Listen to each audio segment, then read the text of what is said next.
Alors que le remaniement se fait attendre à Paris, Marlène Schiappa s'est rendue dans le pays de Morlaix ce lundi.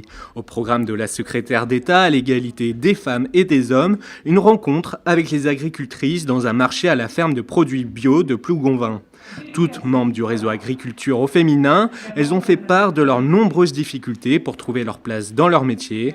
Marlène Schiappa a promis une réponse du futur gouvernement. Et donc ça va être à nous, pouvoir public, avec la députée Sandrine Lefeur et avec le gouvernement, de mener un travail pour faire en sorte que les exploitations agricoles elles deviennent attractives aussi pour les femmes, qu'elles puissent s'orienter dès le jeune âge vers des stages, vers des lycées agricoles, vers des formations pour pouvoir ensuite intégrer ces exploitations.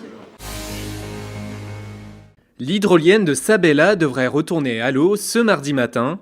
Le Fat Superior, un navire norvégien de 100 mètres de long, est chargé de son installation dans les eaux du Fromvør à Ouessant. Il s'agit de la deuxième phase de test pour l'hydrolienne qui va rester en place 3 ans. Objectif, produire en continu de 10 à 15% des besoins en électricité de l'île d'Ouessant. L'or noir attire les voleurs dans le Finistère.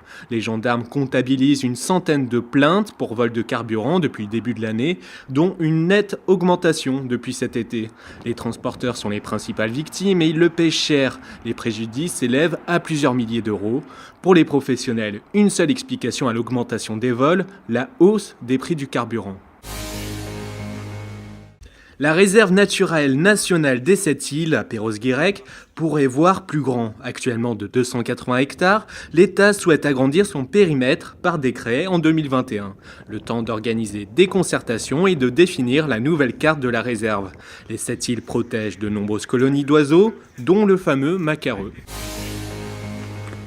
Dans cette caisse de 20 mètres de long se trouve un trésor de la marine, le canot de Napoléon Ier. L'esquif de l'empereur a quitté dimanche le musée de la marine à Paris, direction son port d'attache, Brest. Accueilli dans la cité du Ponant, le canot construit en 1810 avait dû être évacué en 1943 pour le protéger des bombardements. Attendu mercredi matin à Brest, il ne devrait être présenté qu'en début d'année prochaine au public, aux ateliers des Capucins.